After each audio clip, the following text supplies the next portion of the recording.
Hello students, good morning बेटा। आज हम कैपेसिटर के न्यूमेरिकल्स करेंगे जो रह गए थे जिस टाइप के, मतलब थियोरेटिकल पोर्शन पूरा हो गया हमारा। लास्ट टॉपिक है इसमें वैन डी ग्राफ जनरेटर, जिसको सीबीएसई में रिमूव कर दिया, मतलब टीचर्स ये कहते नहीं करवाते उसको। आप कहोगे तो मैं एक लेक्चर उस पर दे दूंगा। बेटा पहली बात, ये अपनी बुक में एक क्वेश्चन है कि ये कैपेसिटर सी और ये कैपेसिटर सी दोनों के दोनों अक्रॉस पोटेंशियल वी अप्लाई कर दिया दोनों पे। ये दोनों पैरेलल में हो गए, इन पे पोटेंशियल वी लगा दिया। वो कहता है total energy stored in both of the capacitor is U1। Total energy इसमें और इसमें U1 है। उसके बाद ये स्विच ओपन कर दिया, मतलब ये सर्किट में से हटा दिया, इस पे ये बैटरी जोड़े रखी। फिर इन दोनों की प्लेट के बीच में एक कैपेसिटर डाइलेक्ट्रिक इंसर्ट कर दिया, whose dielectric constant is 5। Then final energy stored in both of the capacitor is U2। Calculate U1 by U2, मतलब हमें वैल्यू नहीं निकालनी। इस क्वेश्चन को एक बार और सोचो। In the given circuit total energy stored in both is U1। ये और ये दोनों सर्किट में है, इनमें टोटल एनर्जी U1 स्टोर है। Then as switch is open and insert a battery, insert a dielectric slab of dielectric constant 5 in both of the capacitor, then final energy is U2, then calculate U1 by U2। बेटा पहली बात तो solution में अगर पहली initial energy, initial total energy U1 है, U1, तो naturally क्या होगा, ये दोनों कैपेसिटर सेम है, इन दोनों को अक्रॉस पोटेंशियल V लगाया हुआ है, दोनों को सेम V मिला, सेम V, दोनों पे सेम चार्ज आया। इसका मतलब इन दोनों में टोटल एनर्जी इन दोनों में एनर्जी बराबर होगी। और अगर टोटल U1 है तो इसमें U1/2, इसमें भी U1/2। एक तरीका तो ये है। दूसरा ये है कि इस U1 को हाफ 2C, पैरेलल में है ना, half 2C into V square put कर दें, क्योंकि दोनों का कॉमन पोटेंशियल V है, तो इसकी टोटल एनर्जी आ गई CV square. Total energy CV square. It means energy in each, initial energy in each, दोनों कैपेसिटर में इनिशियल एनर्जी आधी उसमें हाफ CV स्क्वायर और आधी उसमें हाफ CV स्क्वायर, और total half CV square plus half CV square हो गए U1। एक तरीका मैं ये कह सकता हूं कि भाई इस अगर टोटल U1 है तो पहले में U1/2 है और दूसरे में भी U1/2 है। एक तो ये मेथड लेंगे हम, एक ये लेंगे।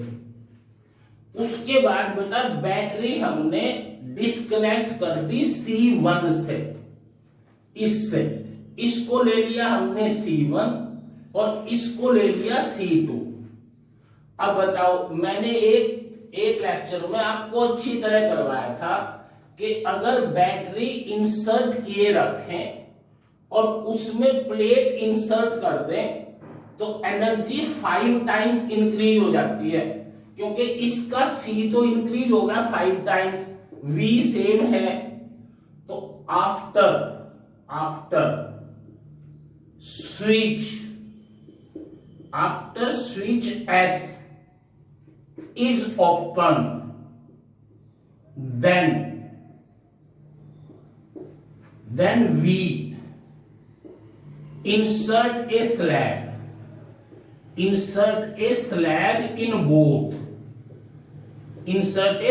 in both, तो बेटा फाइनल एनर्जी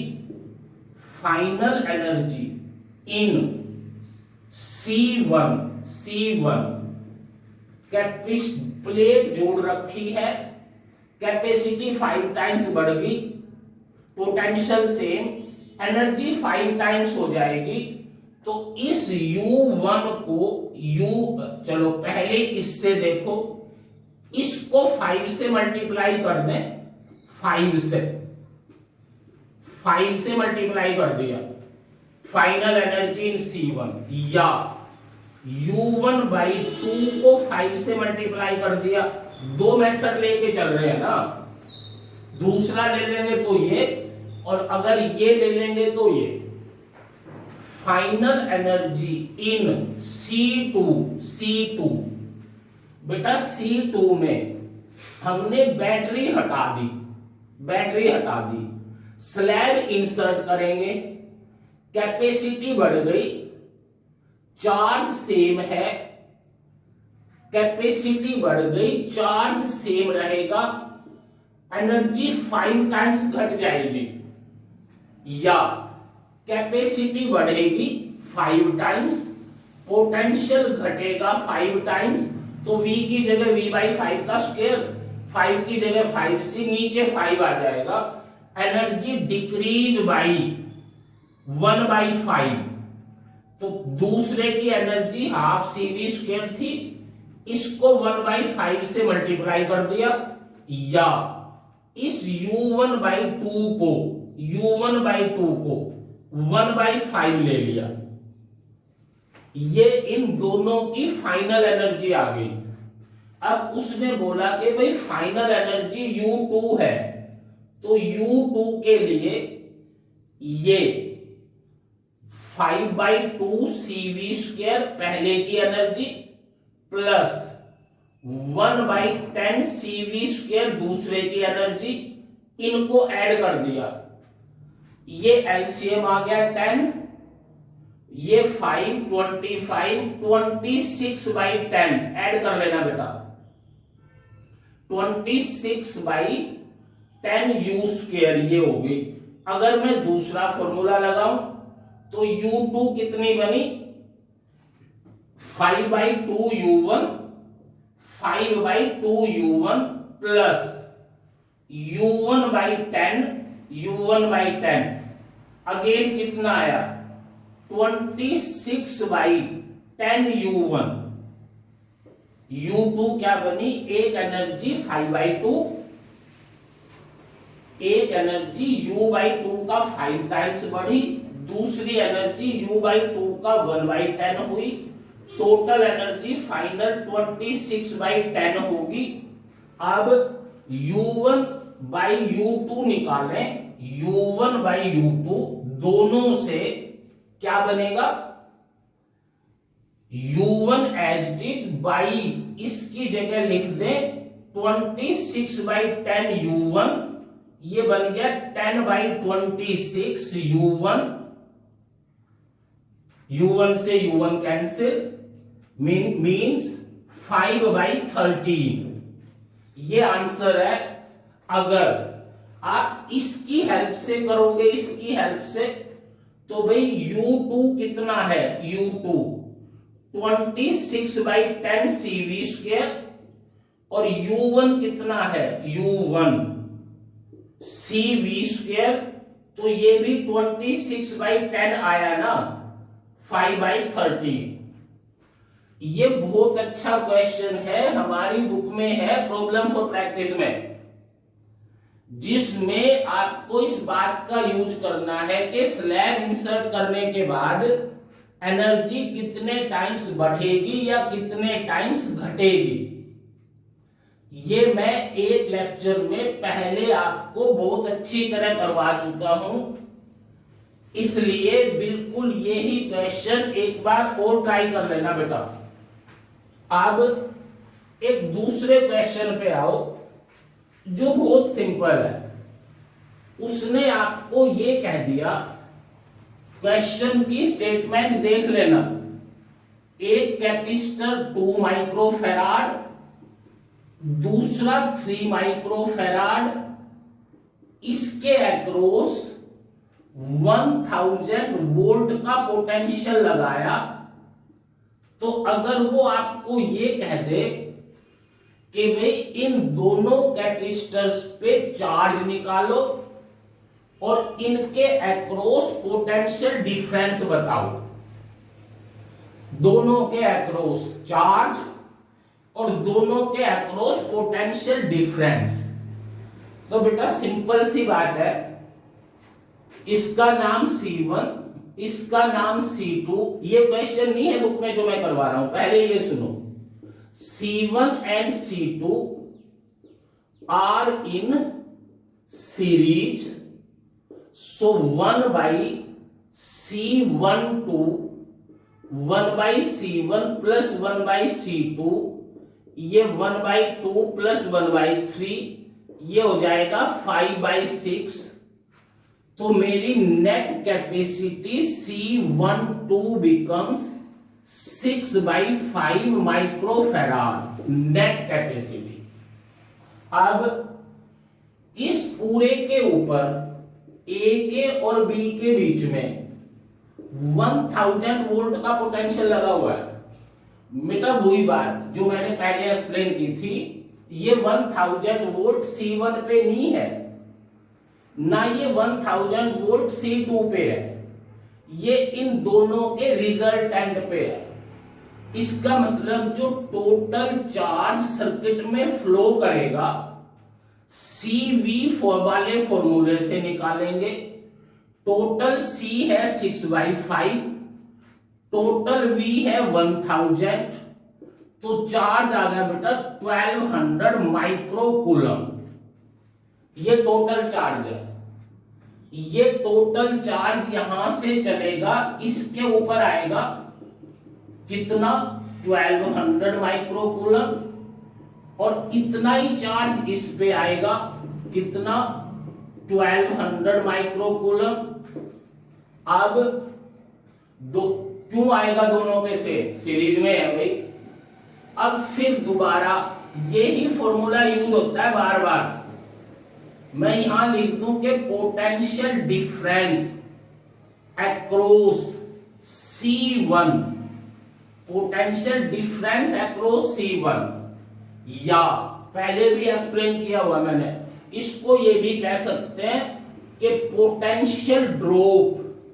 अरे पोटेंशियल ड्रॉप या potential difference across the plate of C1, एक ही बात है।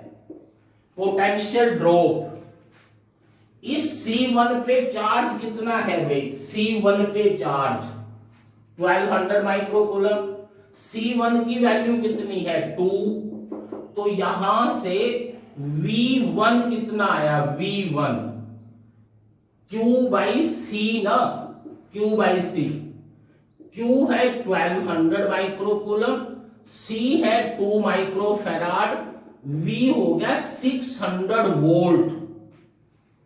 अगर आप ध्यान से देखो जो मैंने पहले बताया था, सीरीज में जिसकी कैपेसिटी ज्यादा होगी उसके अक्रॉस पोटेंशियल कम होगा क्योंकि चार्ज सेम है।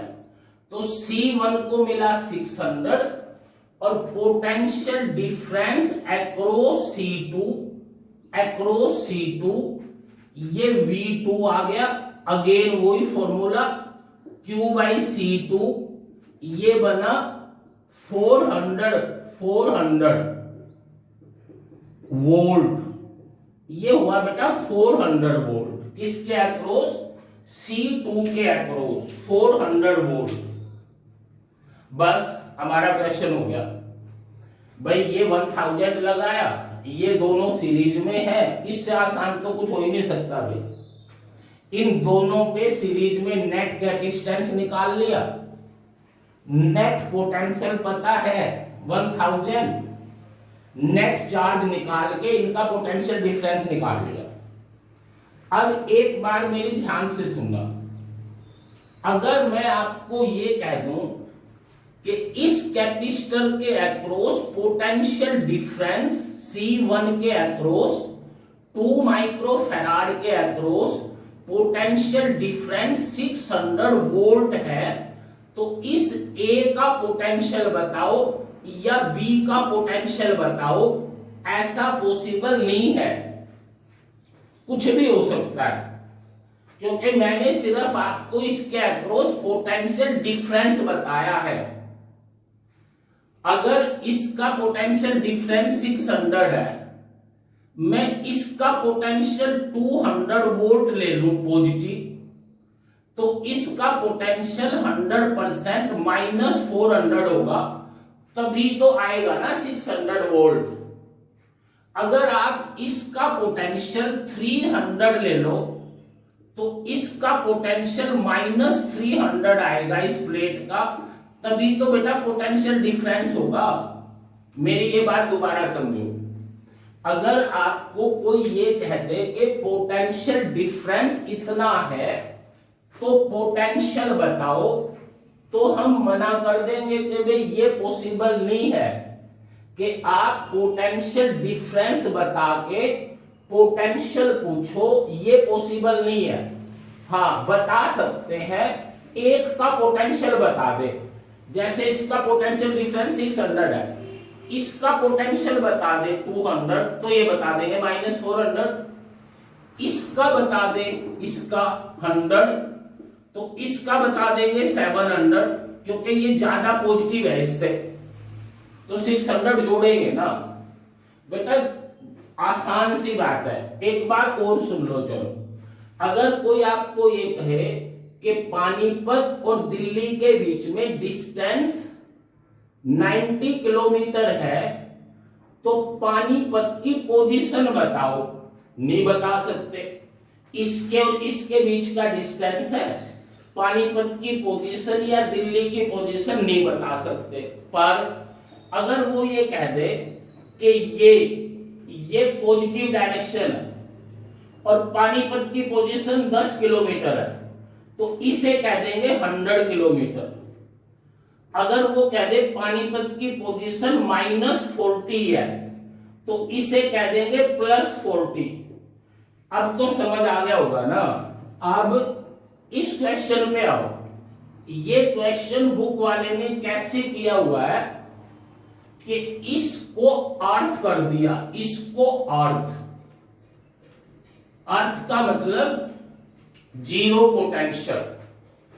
Every object earthed have a potential 0।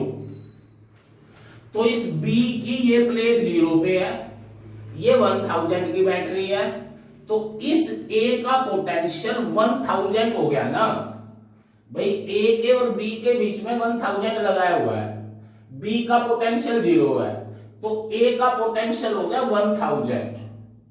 उसके बाद बिल्कुल यही सीरीज करने के बाद अब उसने पूछा क्या है, find out the potential of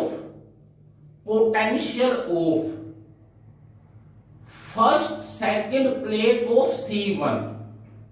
potential of second plate of C1। Write down the potential of second plate of C1। Second plate of C1 capacitor. ये कहा हुआ है बेटा उसने, उसकी ये पूछा है उसने इस क्वेश्चन में। तो हम बिल्कुल ऐसे ही सोल्व करके आपको ये पता चल गया कि भाई इसके अक्रॉस पोटेंशियल डिफरेंस ये है, ये अर्थन्ड है, इसका मतलब इसका पोटेंशियल 0 है। अब C1 के अक्रॉस पोटेंशियल डिफरेंस कितना, 600।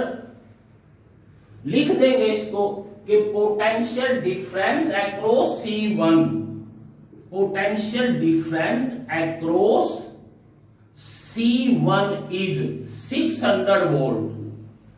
Potential of plate A, potential of plate A of C1 is 1000 volt.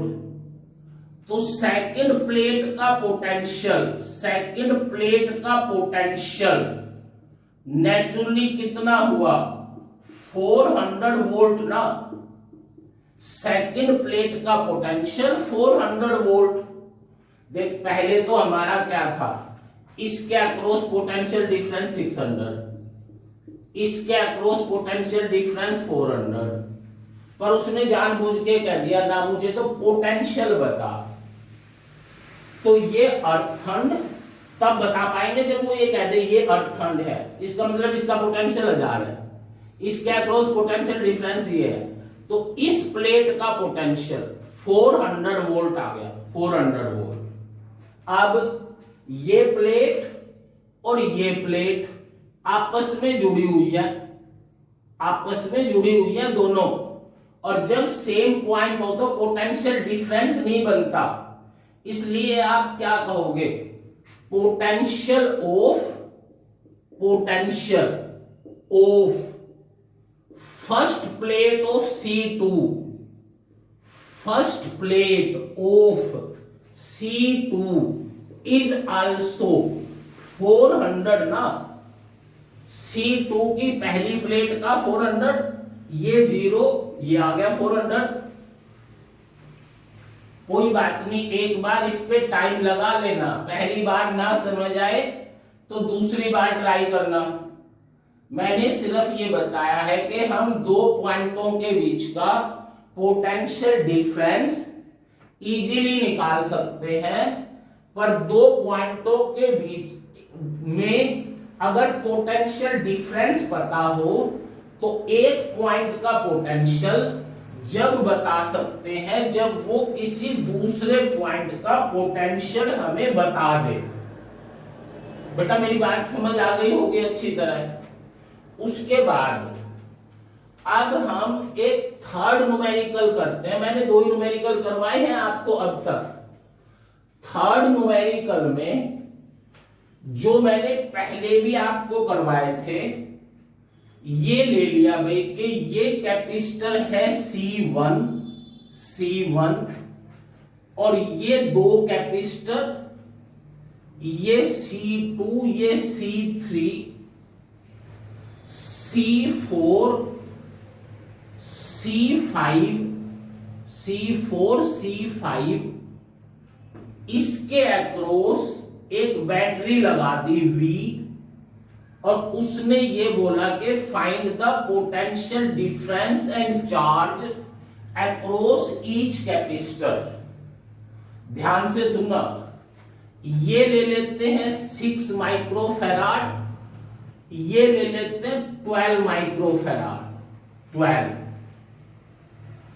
अब ये ले लेते हैं 3 और ये ले लेते हैं 6। वो दोनों टोटल कितने बनेंगे 4, और ये कितने होंगे 2, 6, ये भी 6 ले लेते हैं 6, और इनके अक्रॉस यहां V 12 वोल्ट लगा देते हैं, 12 वोल्ट।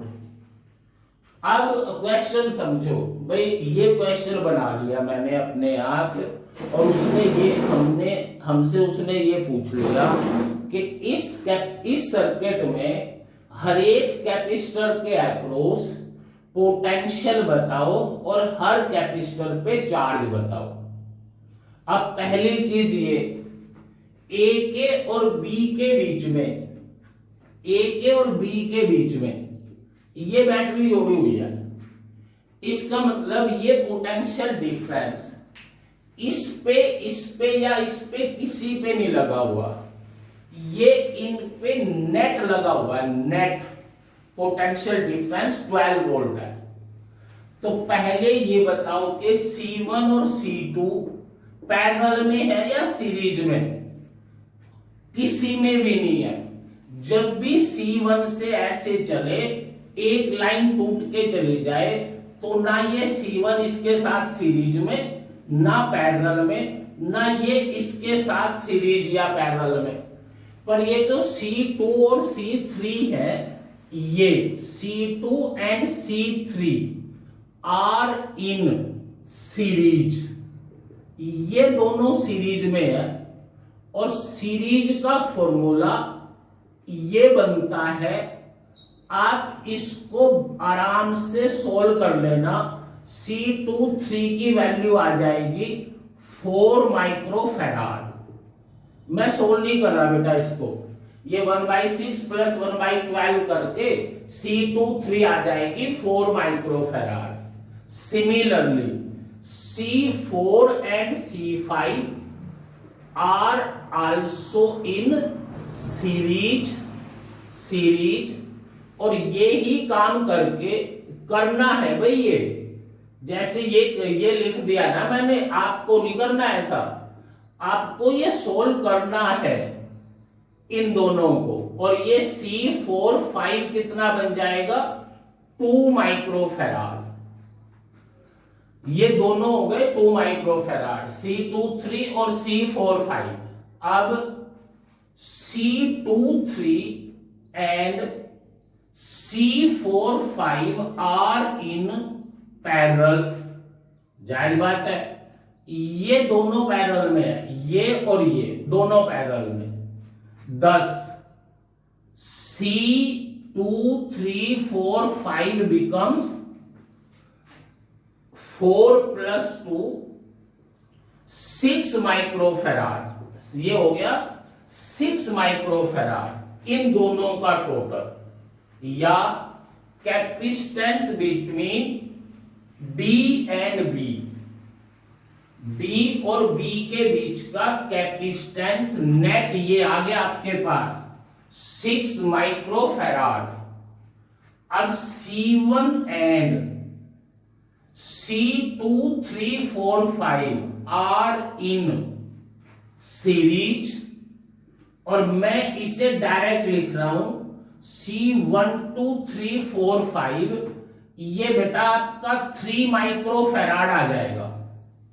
सोल्व कर लेना भाई, 1/C12345 1/C1 प्लस 1/C2345, ये 3 माइक्रोफैराड आ गया। अब इस 3 माइक्रोफैराड के बाद नेट वोल्टेज 12 है, तो जो टोटल चार्ज होगा, नेट चार्ज जो होगा, net charge Q equal to CV से 3 इंटू 12 36 माइक्रोकूलम चलेगा बैटरी से, क्योंकि बैटरी का पोटेंशियल 12 है, इसकी टोटल कैपेसिटी 3 है, तो टोटल चार्ज कितना हो जाएगा 36 माइक्रोकूलम। अब charge on C1, charge on C1 कितना 36 चार्ज ऑन C1, यहां से जो चलेगा वो इस पे आएगा। पोटेंशियल डिफरेंस अक्रॉस C1 का पोटेंशियल डिफरेंस, वो ही फॉर्मूला, बार बार यही फॉर्मूला लगेगा। बस मैंने आपको ये बताया था, जब ये फॉर्मूला अप्लाई करोगे तो इसमें जिसका Q है उसी का V होना चाहिए, उसी का C होना चाहिए। अब इसकी C तो है 6, Q है इसका 36, पहले इसका Q निकाला क्योंकि V तो पता नहीं था, इसलिए इसका V आ गया 6 वोल्ट। इसका V हो गया बेटा 6 वोल्ट। अब इसका 6 वोल्ट V आ गया, ध्यान से सुनना। अब मैं इसका निकाल सकता हूं 6 वोल्ट, क्योंकि V equal to V1 plus V2 आता है, इसका 6 वोल्ट आ गया। पर एक काम और कर सकते हो, ये 36 माइक्रोकूलम का चार्ज जब यहां से चलेगा तो ये 36 इन सब का है भाई, इन सब का। इसलिए आप कहोगे चार्ज ऑन इसका C2345, इन सब का टोटल चार्ज ये है 36। और C2345 है कितना? C2345 वो है 6 माइक्रोफैराड हो रहा। सो VD minus VB potential difference, इसके और इसके बीच का पोटेंशियल डिफरेंस 6 वोल्ट आ गया बेटा, 6 वोल्ट। तो इनके बीच का पहले C निकाला। देखो बहुत टिपिकल सी बात नहीं है और है भी कि जिसके ऊपर टोटल चार्ज लोगे उसी की टोटल कैपेसिटी लोगे और उसी का टोटल पोटेंशियल निकलेगा। ये 6 वोल्ट इन दोनों का पोटेंशियल आ गया। अब पोटेंशियल डिफरेंस अक्रॉस C23, सिर्फ C23 का पोटेंशियल डिफरेंस 6 वोल्ट भाई। अरे बहुत सारे पार्ट्स बनेंगे इसके। 6 वोल्ट, C23 का पोटेंशियल डिफरेंस 6 वोल्ट। C23 है कितना? 623 4 है, 4।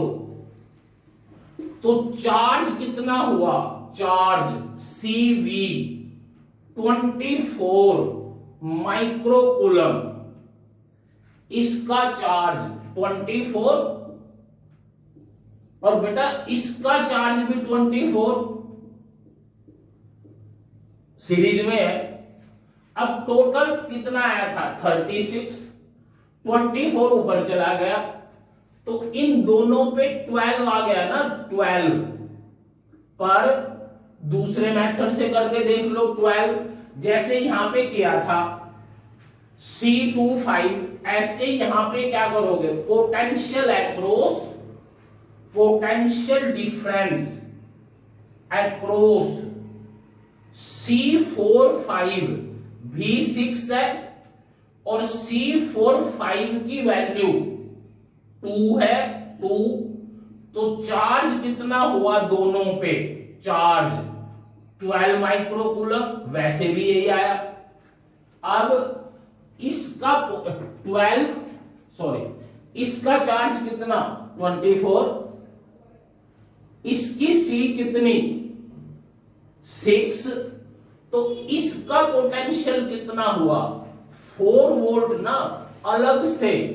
फिर वही काम कर रहे हैं जो शुरू से किया था कि भाई चार्ज ऑन C2, ध्यान से, चार्ज ऑन C2 24 माइक्रोकूलम।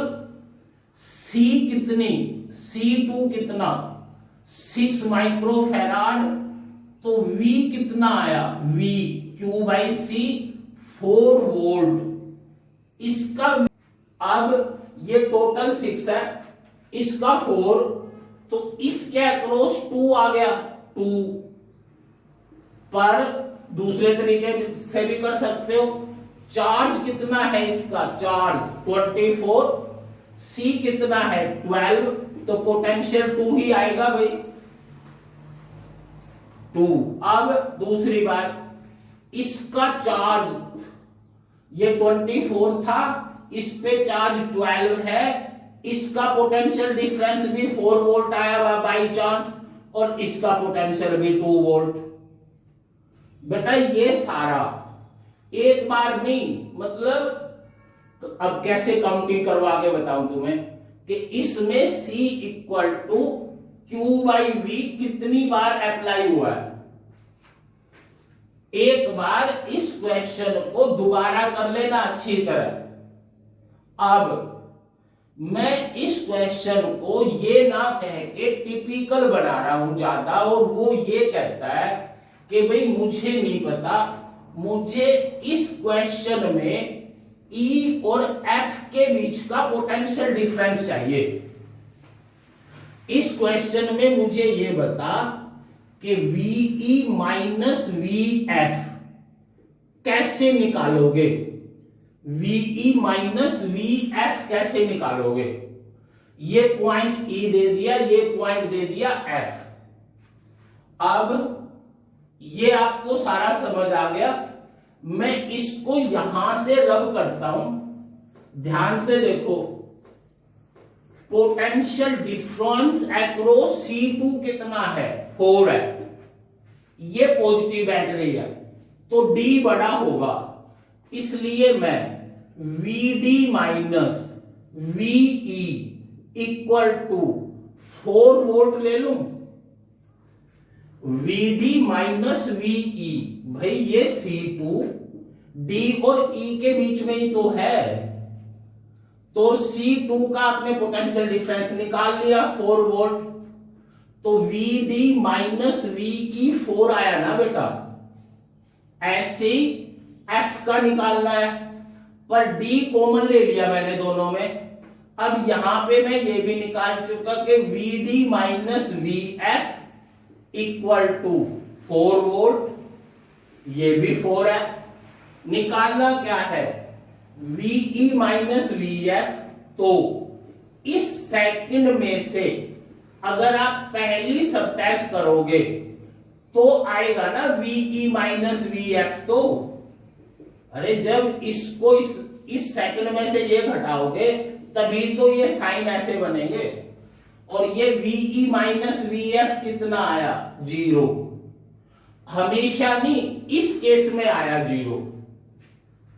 अब बताओ, मैंने आपको इस क्वेश्चन में एक नहीं बेटा, कम से कम 20-25 न्यूमेरिकल करवा दिए, इसलिए आपको ट्राई ये करनी है कि इस न्यूमेरिकल को आप बार बार यूज करके कॉपी पे रिटर्न करके, और ये देखो कि किसके अक्रॉस कितना पोटेंशियल अप्लाई किया है। अब मैं इसको थोड़ा शॉर्ट बनाता हूं, ध्यान से देखना भाई। अगर वो आपको ये क्वेश्चन ना देके, जो ये C1 बराबर में लगाया हुआ था, ये C1, इसको हटा दे और वो सिर्फ आपको ये कह दे कि ये C1 है 6 माइक्रोफैराड, ये C2 है 12 माइक्रोफैराड, ये C3 3 माइक्रोफैराड, ये C4 6 माइक्रोफैराड, और इस पे यहां से उसने आपको ये कह दिया कि मैंने 6 वोल्ट की बैटरी लगा दी, 6 वोल्ट की। तो ये क्वेश्चन इस क्वेश्चन का एक छोटा सा पार्ट हो गया, और इस क्वेश्चन को मैं इसलिए बता रहा हूं कि भाई बच्चे क्या करते हैं, ये C12 तो निकालना ही है। C12 कितना आएगा, 4 माइक्रोफैराड, फिर C34 कितना आएगा, 2 माइक्रोफैराड। फिर बच्चे निकालते हैं कि नेट कैपेसिटी। नहीं बेटा, निकाल तो सकते हो, ये नहीं कि भाई वो मना कर देगा इस बात को, पर देख, जब यहां पे तुम्हें ये पता चल गया था कि ये 6 वोल्ट इन दोनों पे है और ये ही 6 वोल्ट इन दोनों पे है, तो यहां भी तो ऐसा ही है ना कि ये 6 वोल्ट ए डी और बी पे अप्लाई है, ये 6 वोल्ट डी और बी पे अप्लाई है। तो मैं क्यों निकालूं इन दोनों का नेट, मैं सिर्फ ये कहूंगा कि ये C12 4 माइक्रोफैराड, पोटेंशियल 6 वोल्ट, तो इन दोनों के ऊपर चार्ज कितना आएगा, Q इक्वल टू, गलत तो नहीं है, 24 आना चाहिए, हाँ, C4 इंटू 6 24 माइक्रोकूलम। ये इन दोनों पे चार्ज आया बेटा, 24 इस पे और 24 इस पे, और ये चार्ज मैंने नेट कैपेसिटी निकाले बगैर कर लिया। क्यों, इन दोनों पे ये C है भाई, दोनों पे, इन दोनों पे ये भी अप्लाई किया होगा, ये हो या ना हो। ऐसे दूसरा, C34 2 माइक्रोफेराड, इसका V कितना 6 वोल्ट, तो इनका Q कितना आ जाएगा, इसको Q2 कह लेते हैं, ये भी आ जाएगा 12 माइक्रोकूलम 12। फिर अगर वो इस केस में ये कहते कि E और B के बीच का पोटेंशियल डिफरेंस निकालो, E और बीच के बीच का पोटेंशियल डिफरेंस, तो ये कितना बनेगा, ये इस पे चार्ज 24 है, इसके अक्रॉस पोटेंशियल 4 वोल्ट, इसके अक्रॉस भी पोटेंशियल 4 वोल्ट। फिर मैं यही बातें लिखूंगा दोनों, और फिर VE माइनस VF आ जाएगा। अब इस पूरे का जो मैंने आपको क्वेश्चन करवाया है, इस पूरे क्वेश्चन का कंक्लूजन ये है, ध्यान से सुनना, कि अगर दिस बाई दिस, देखो ये 6 था, ये 3 था, इनको डिवाइड करने पे 2 आया, ये 12 है, ये 6 है, इनको डिवाइड करने पे भी 2 आता है, तो इन दोनों के बीच में कभी भी पोटेंशियल डिफरेंस नहीं होगा। क्यों नहीं होगा? सेकंड चैप्टर में ये बात मैं आपको किरचॉफ्स लॉ से करवाऊंगा, पर यहां मैंने ये बात आपको न्यूमेरिकली करवा के क्या करवा के कि भाई इफ इन दिस डायग्राम, इसको लिखना है अच्छी तरह कॉपी में, if in the about circuit, if in the about circuit C1 by C2 equal to C3 by C4, then potential difference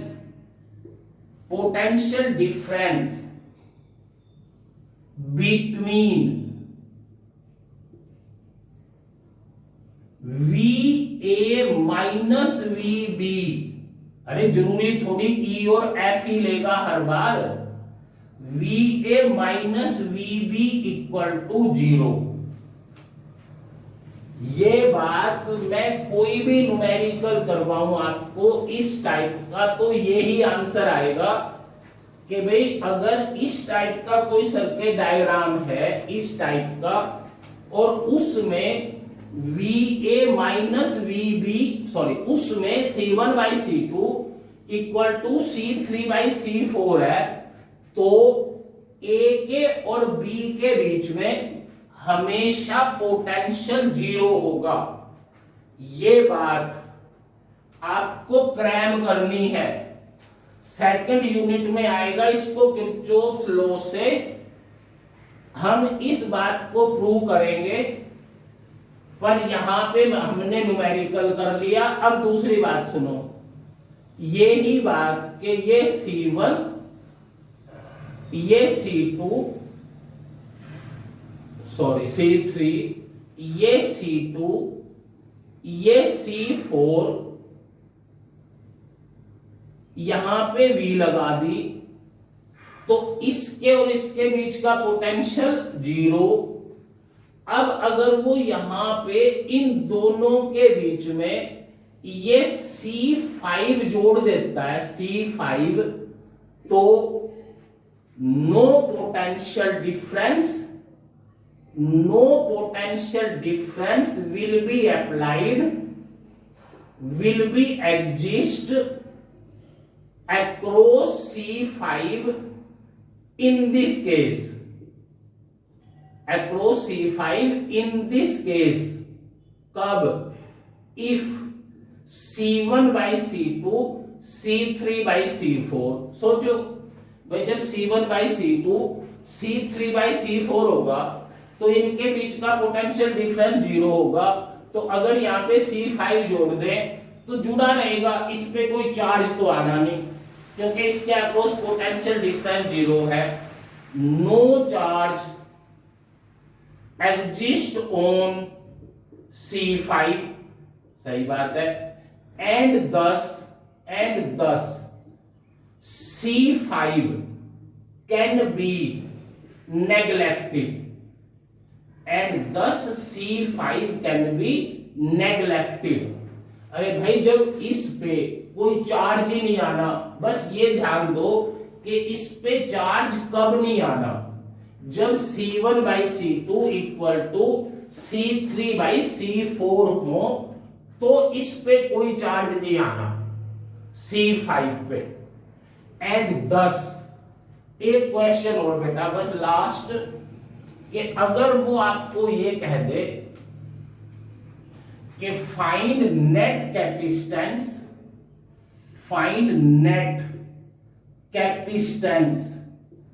between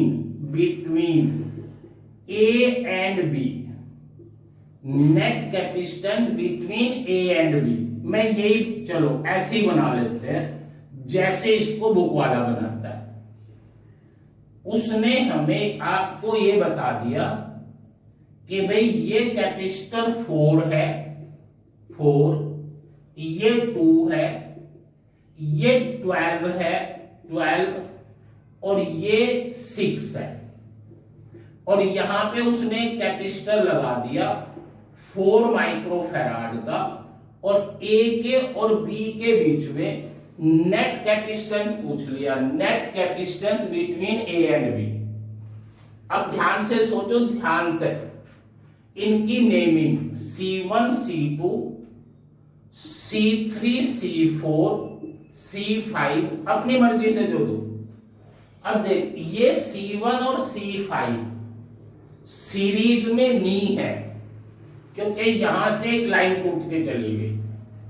C1 और C5 पैरेलल में भी नहीं है, क्योंकि तो यहां पे ये इसकी ये प्लेट है, इसकी ये प्लेट है, यहां पे ये है, तो ये और ये ना पैरेलल में ना सीरीज में, ना ये और ये पैरेलल में और सीरीज में, ना ये दोनों पैरेलल और सीरीज में।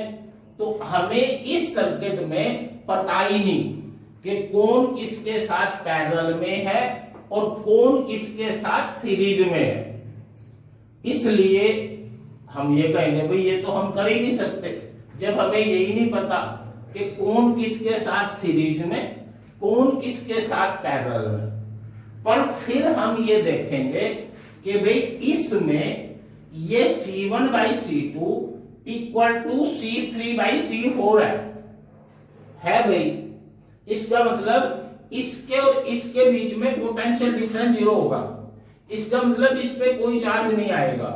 इसलिए हम कह देंगे, यहां पे कहना है बेटा कि as C1/C2 C3/C4 thus C5 can be neglected, C5 can be neglected, and so this becomes C1 C3 C2 C4। बताओ क्यों भला?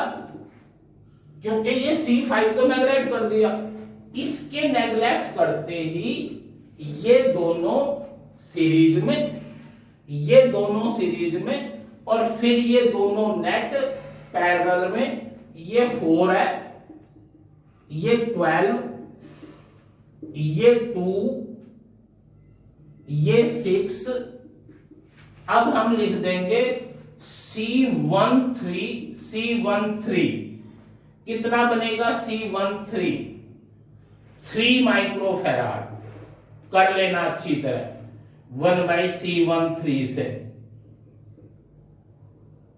3 माइक्रोफैराड। C24 सीरीज में है, C24 कितना बनेगा?